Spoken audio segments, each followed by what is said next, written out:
Before we get into it, become a member of the Notification Squad by hitting the bell next to the subscribe button or hop over from Facebook and subscribe. This segment is sponsored by Thinking Man Tavern, a cozy Decatur neighborhood pub. Grab a tasty beverage from a wide variety of selections and a plate of something delicious from the menu. To go, check out Thinking Man Tavern. Hi, I'm AJ, and welcome to a new series called Quarantine and Chill. I'm joined by Tanner and Mark, and also Atlanta United striker Adam Jahn. Welcome to the show. Thanks, guys. Happy to be here. Yeah. How has it been during the quarantine? I mean, I'm sure it's kind of fighting off boredom has been really, really difficult. Well, same as what everyone else is going through. Just being safe and trying not to drive myself crazy. Definitely, so yeah. I'm doing a pretty good job of it so far. I hope it ends soon, but you just got to keep a good attitude about it.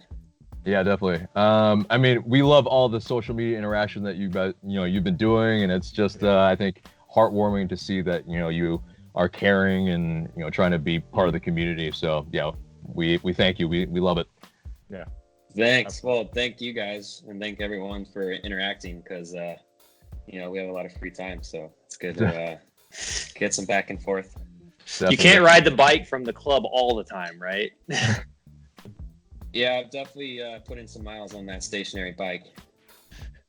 Right. And so, yeah, that's kind of leads me to my next question is like, has the team had like consistent contact with you? I mean, they've given you the bike, obviously, but yeah, have they given you like a set of things to do and like a regime or? Yeah, definitely. So it's basically like another off season. So they send us individual workouts. A lot of running and biking and body weight workouts to do. That's that we can do inside or in the safety of a park or something. So yeah, it's like just staying in shape, waiting for the okay to get back with the team. Yeah. Are there like specific like Ford type of drills that they were making you do, or is it pretty much like kind of blanket for everybody? Yeah, it's kind of just general fitness for everyone, just to stay in shape. I've tried to run like forward shooting exercises in my apartment, but I don't have enough space. Just kidding. And so yeah, in the like apartment complex, like I believe, or something like that you're in, is there like is there like a gym? Is there like at least a park or something nearby?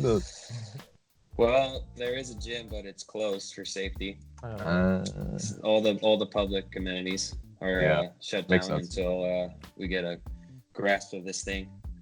Definitely. Running outside still okay, so we could go, just run around. There's some good places to run, but just like everyone else, just you gotta get creative with some of the things. I'll tell you, I haven't done this many push-ups in my life, so it's a hidden gem that is good about quarantine.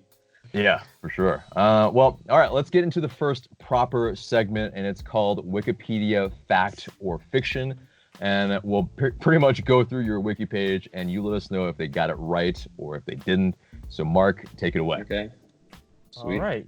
Yeah. So we're gonna start off with a softball, an easy one, I think. Adam Jahn, born January 5th, 1991. Is that true or false? True. All right. The last of your 20s, man. Hold on to it. All right. So. I know. Cherishing it right now. Yeah. So it says here at high school, you were named the Gatorade California Player of the Year in 2007 and 2008. Is that true? Let me think back. Yeah. That's impressive. High school was fun. 2 years in a row. How many goals did you score your senior year? I don't even know. Does it say? It doesn't say. It doesn't have a goal count for your high school. So maybe like 150. Okay. Yeah. Sounds about right. Yeah. Sounds right. Yeah. So yeah, it says you played all 4 years at Stanford. It's high level in terms of collegiate soccer, and you scored 24 goals and 12 assists, and you were named the first team, named to the All Pac-12 first team your senior year. Correct? Yep. That sounds correct. Yep. Dang, Wikipedia's on point so far. I know, right? Usually it's full of all falsities and stuff. Yeah, I've how used does that Wikipedia. work? You can go edit it if you want, and then Yeah. Yeah, A lot anybody of can people edit. can just edit it. Yeah. I think they Shoot. do check some of it because, like, fans get crazy, like after games. They'd be like Manchester United's Liverpool's daddy or something like that. Here, Okay. let's not bring that into it. Well, I'm gonna have to take a screenshot of it today, and then after you post this, I'll see if anyone changed anything. Yeah. Very true. So so moving on to when you were drafted in the MLS supplemental draft in 2013 as the 15th pick, and it says you were drafted by your local team, the San Jose Earthquakes. What was it like being drafted by the local team? So that's correct, and it was pretty awesome. I never got invited to the combine, so I didn't really kind of know what was going on. And then I think they were just they knew like I wasn't very well known across the country, so that was kind of like a sure pick. So they took me in the supplemental draft, and I got a call from John Doyle, the GM at the time. I was in a class for my senior project. Yeah. So I was like, wow. all right, if there's any reason to step out, now's the time. So that's pretty cool. And then he just said, hey, can you come to training tomorrow? I'm like, sure, I can do it. So my school is just 15 miles north of San Jose. So it was pretty awesome. I actually stayed in school the rest of that school year and just drove down to training each day. Oh, wow. It was sweet. Wow. Yeah. That was like a pre cell phone where everybody had one, I think, right? So did you have to It wasn't get that called up long. to Just the about, yeah. 2007, 2008, right? I think so. Well, Not sure. iPhone came out in 2007. Yeah. So Like there's a few later versions of that. So I think we're pretty well connected. But yeah, it was cool. Very cool. Yeah, that's awesome. So moving on to your first goal, it said it came in your second career game, and this was against the New York Red Bulls. It said you scored a right-footed volley. True. Yeah, tell me about that. Like your first professional goal is a volley. Yeah, it was our second game. I think it was my second appearance because the second game of the year. So got subbed on in the 80 whatever minute. And then for the goal, Sam Cronin whipped in an awesome ball. I don't know if you remember Sam Cronin. He's a great player, great guy. He whipped in a ball like curling away from Robles. And I made a run back post and I got some long legs, so I was able to. It wasn't like a full-on like stretch out in the air volley, but I was able to reach my right foot up and it was point blank, so I just kicked it really hard and just roofed it. Yeah, and that tied the game. Yeah, it was crazy. Yeah, and it was against Red Bull and Thierry Henry, who's my idol growing up. Oh, So that was pretty cool. My boy. Yeah. Boy. To this day, I love my it. favorite goal I've ever scored. Yeah, and if I favorite soccer moment probably will always be my favorite. And that's until we win MLS Cup. And that's why you wear number Knock on 14. wood. Yep. I've switched. Or the I've King. switched throughout the years. I would ideally be 14 all the time, but sometimes it's taken. And then last year I went with 9. Just for the pure striker number. But figured it's a good time to switch back to my 14. yeah, Channel my inner Henri. yeah, we would love it. I love it. Yeah, right. So I'm excited an to play Arsenal fan as Montreal well. this year, that's for sure. Yeah. I'm very You looking probably- forward to playing Montreal, yeah. Well, he could probably step on the pitch and compete pretty well with all of us still.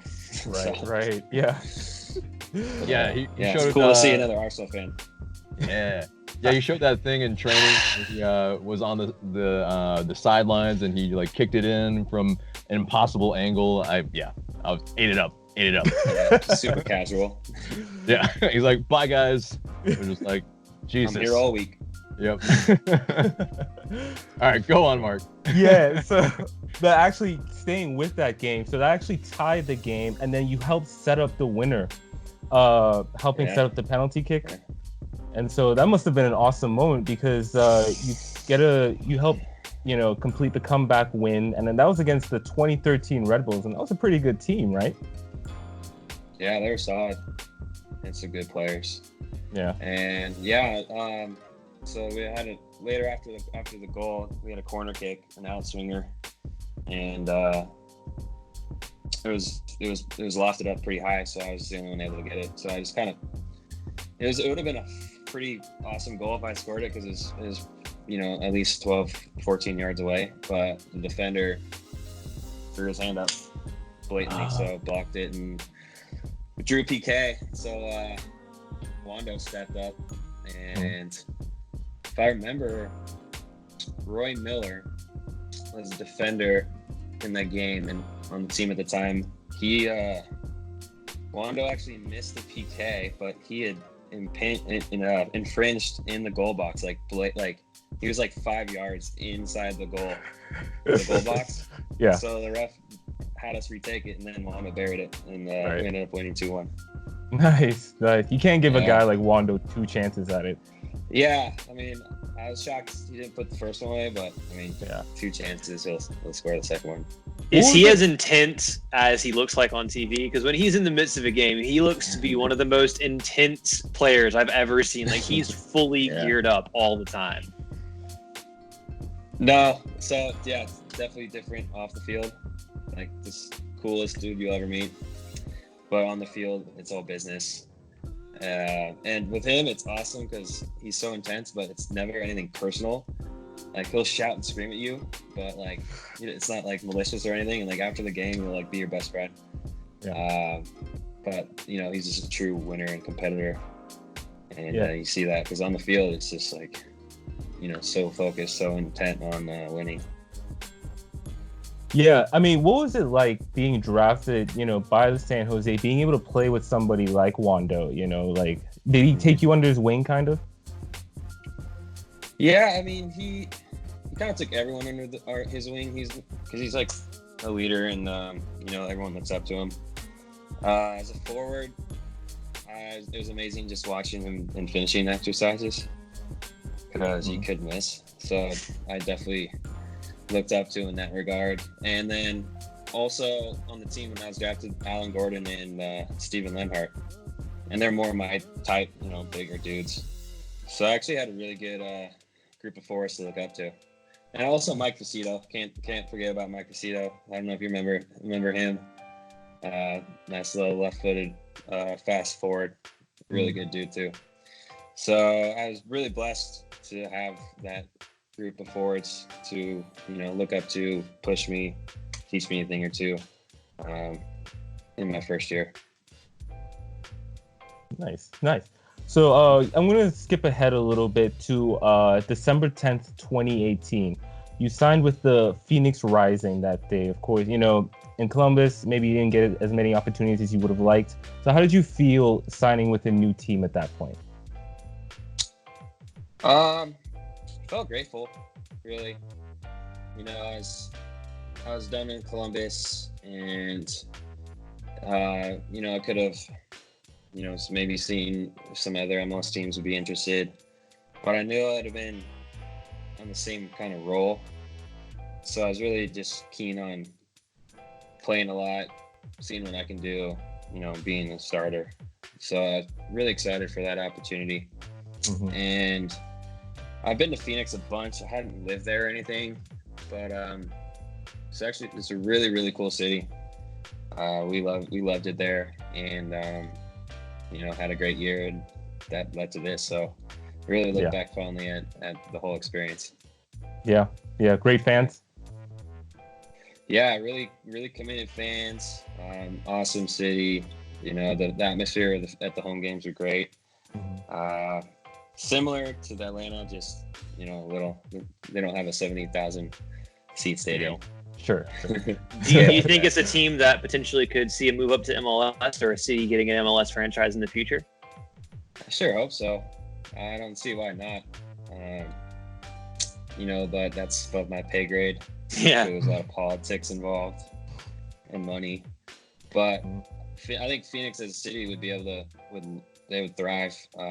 They got all the major sports. It's huge market. You'd have to figure out the summer games, but I mean, they have indoor stadiums. I think the Cardinals stadiums has a retractable roof, so that'd be cool if they did. But like I said, above my pay grade. Yeah.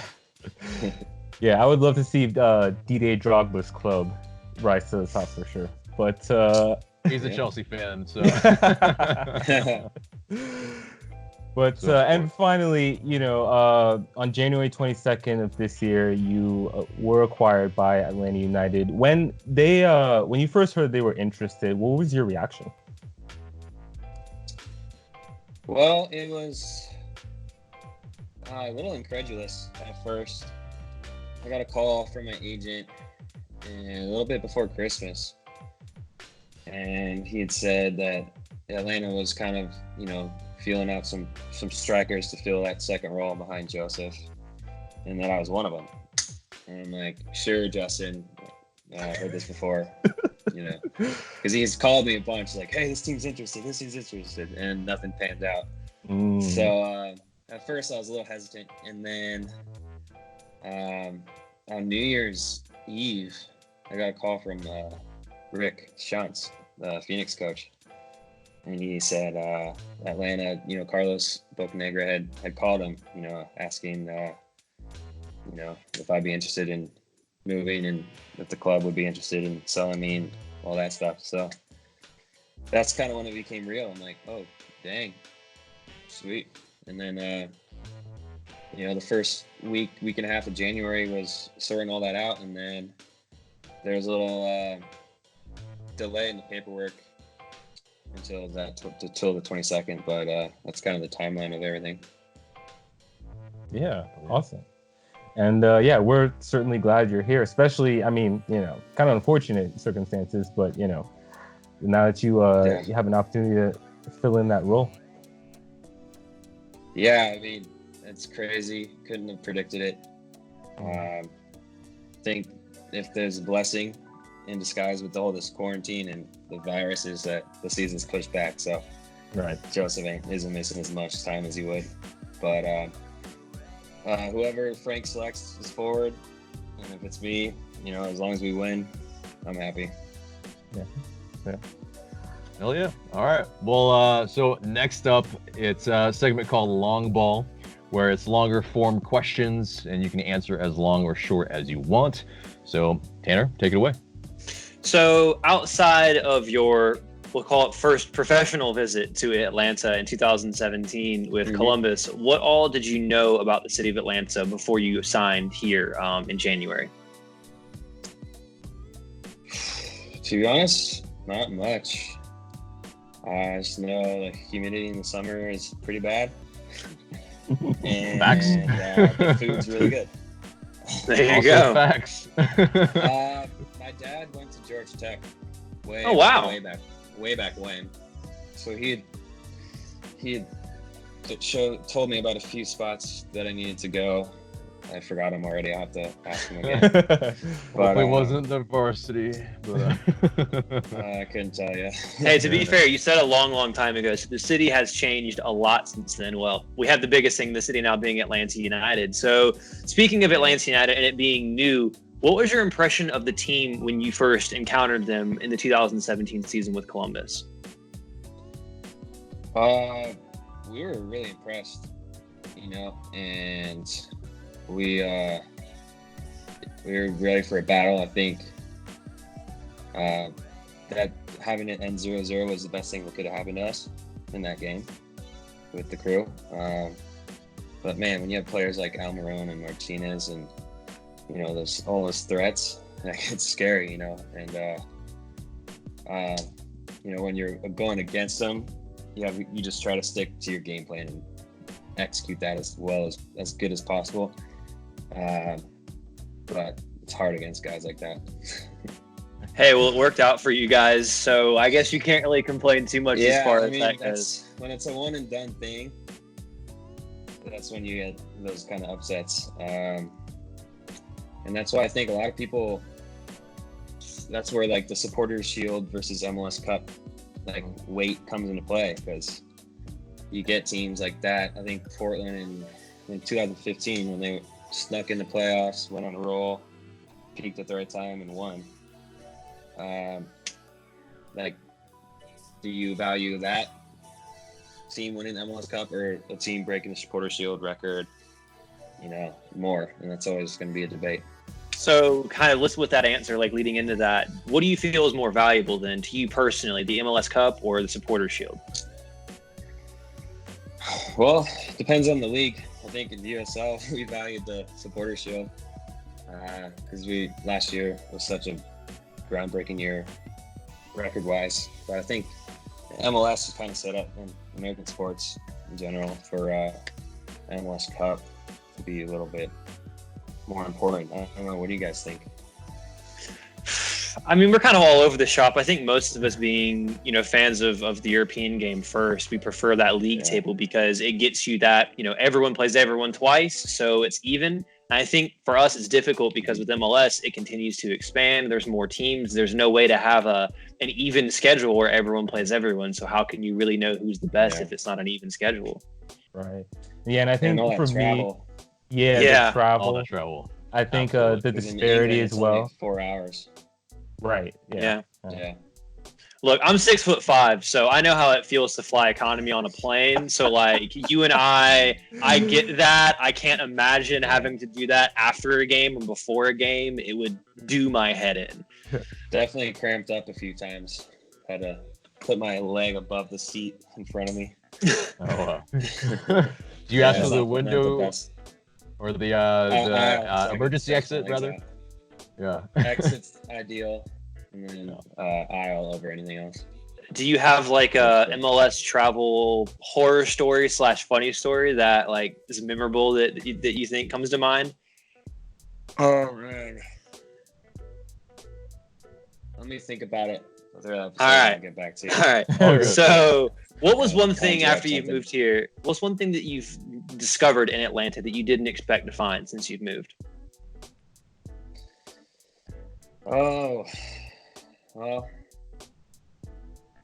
it have to be probably engagement, online fan engagement. I don't know if you're looking for a physical thing in Atlanta, but that's what was shocking to me.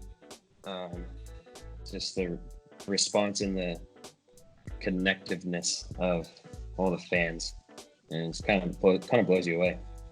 Yeah, well, I mean, the Atlanta fan community is very active on social media, so this kind of gets to my next question, which is your favorite goal that you've scored. You've kind of already touched on that, but just know that when you score a banger for us, we'll vote you goal of the week, regardless of what else is up. So, like, whenever you score a banger, I've heard about this. Yeah. You will win goal of the week. We will stuff the ballot. We will stuff the ballot box. So outside of your first goal for San Jose, which you kind of already said is your favorite goal, do you have another most memorable goal that you've scored in your career? Outside of the penalty that you shushed us for back in 2017. Yeah, what's the statute of limitations for that? Is it 3 years? No, that. Yeah, I mean, for that. Last year I had a pretty awesome goal.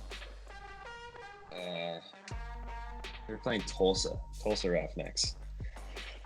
We ended up winning 6-0, but I scored the first goal. But it was because one of our number 6, James Musa, who's actually on Minnesota United now.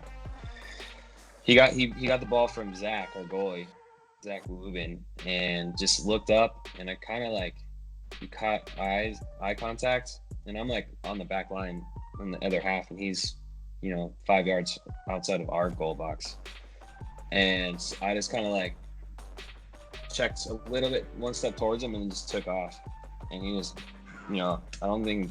He couldn't aim. He just kicked it as hard as he could. Ended up going pretty much most of the field, landing, a little bit outside of their goal box. And the goalie was caught in no man's land. As I was running, I was looking at the ball. But then I took a peek at where he was, and I saw him like kind of stepping out. I was like, all right, all I got to do is loft it over him.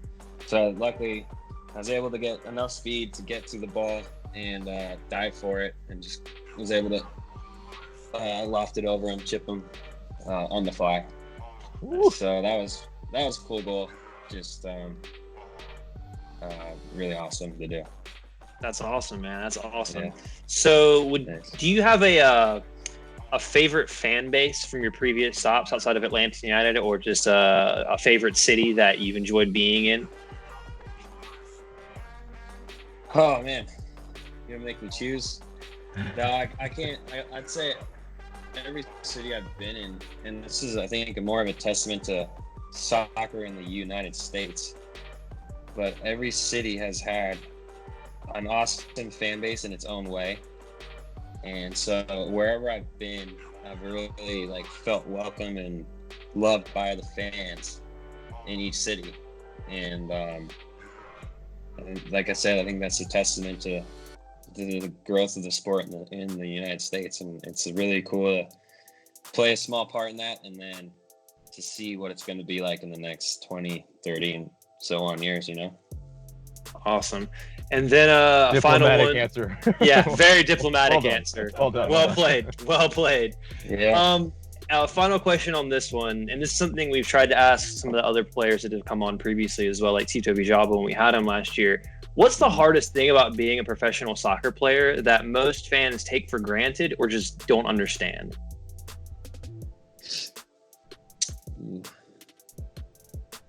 Oh, well, this is something my fiance's learned the hard way.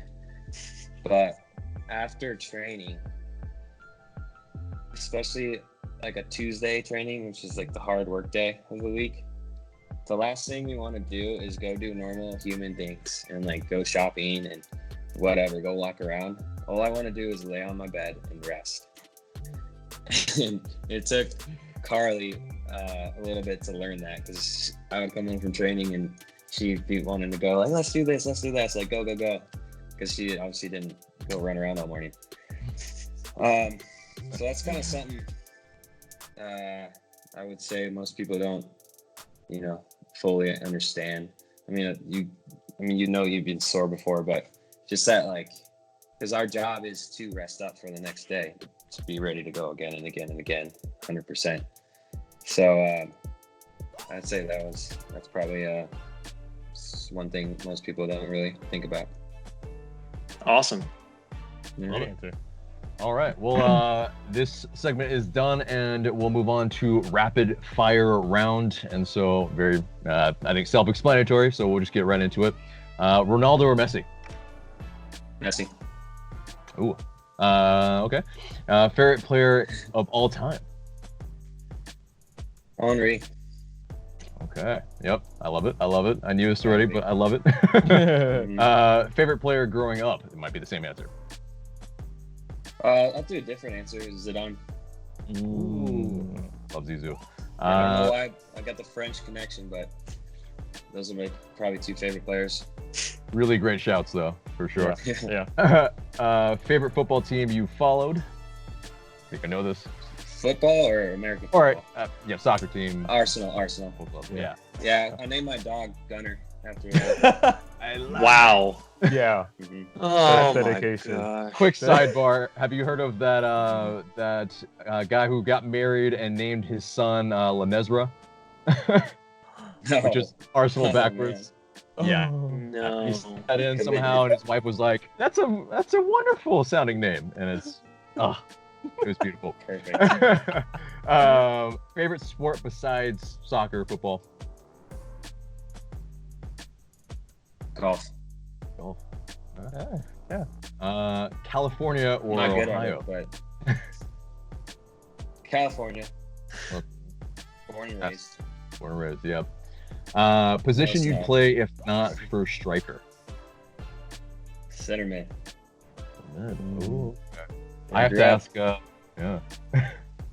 I started center defender when I was younger, then moved up to center mid in my middle kid age years, and then by the time I got to college, I was center forward. Love So it. I guess the only thing remaining is to go back to goalie. Right. When I'm done. And then I could It's gonna extend be like, my hey. career a few more years. Hey, Brad. Sorry, I'm gonna need to take your gloves for a second. I don't know. I think Brad will play till he's 50, so I might have to wait for a while.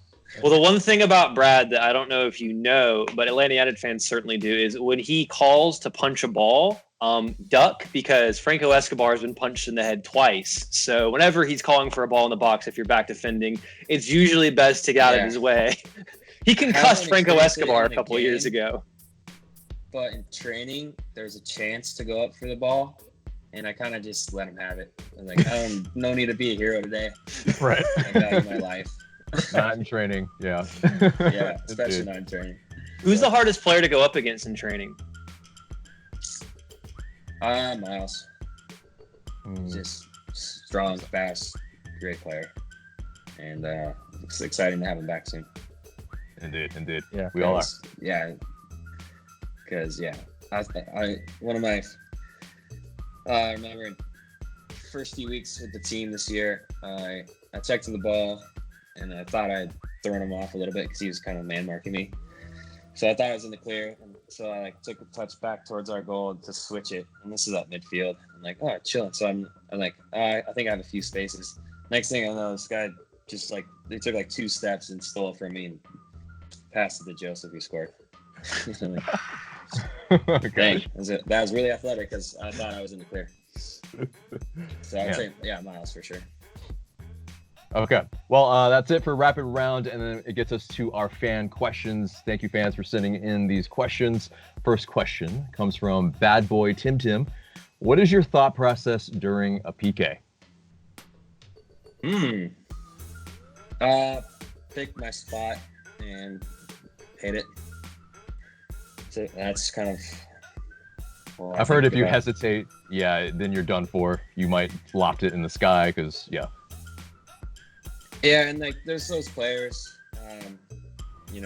that, trick the goalie and kind of see where they're leaning, and I've never practiced that or pursued that route, so I just kind of take the old school approach and whack it hard in a certain direction. Although I did, my proudest PK was, second proudest. Was last year. You can talk about it. It's fine. No, last year I had a Panenka PK. Pulled it off pretty well. It was pretty sweet. How did you? What was your inner monologue when you're like, I'm gonna Panenka him?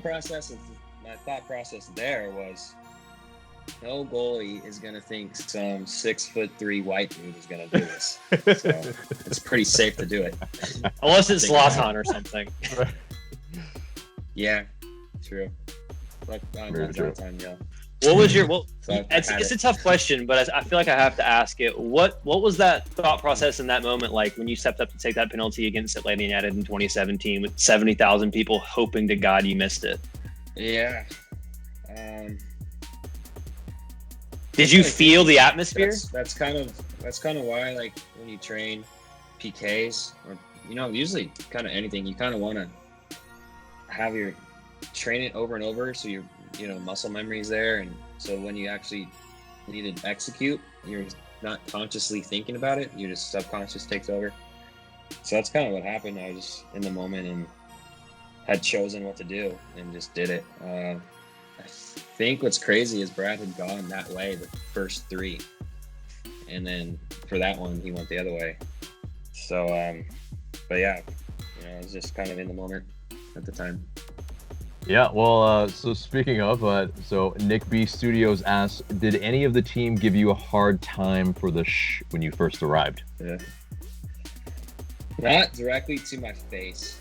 I think mostly joking. I think it comes up in jokes, kind of. And then a lot of the team wasn't there that year. Yeah. Because there's been some new players. Mm-hmm.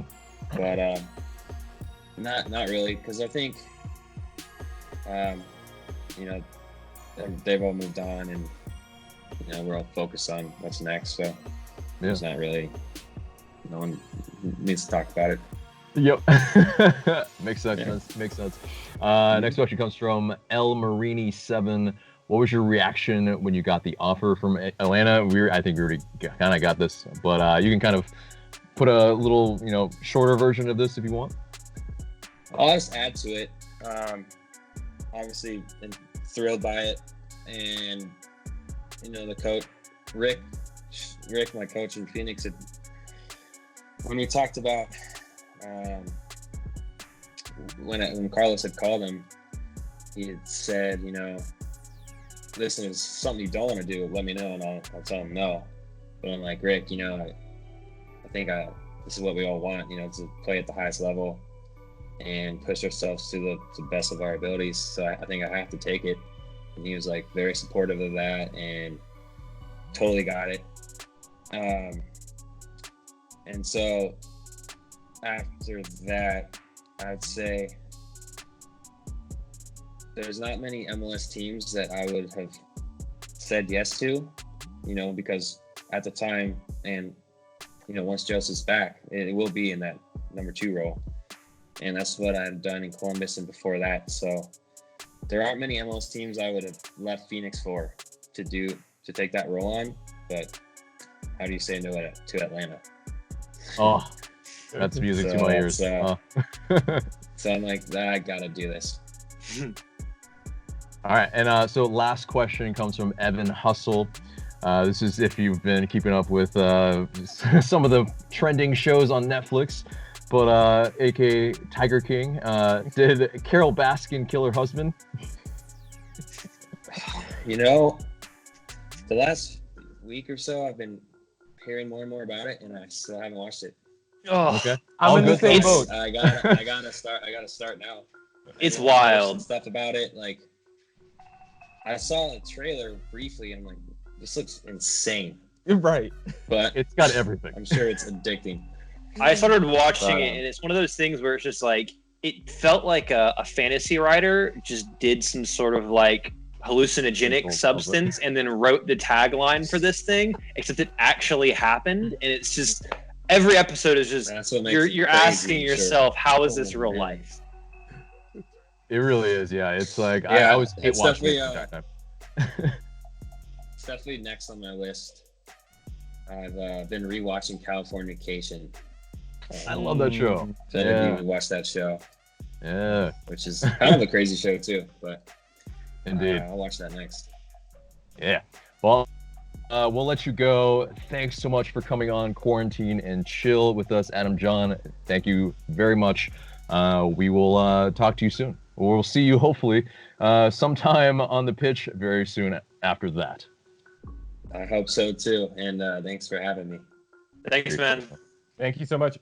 We want to thank Adam so much for coming through. Please stay safe and don't take any unnecessary risks. And thank you so much to everyone on the front lines of the pandemic, keeping us safe, healthy, and fed. And for Tanner and Mark, I'm AJ. Thanks so much for watching. Remember to subscribe, like, and share, and we'll see you in the next video.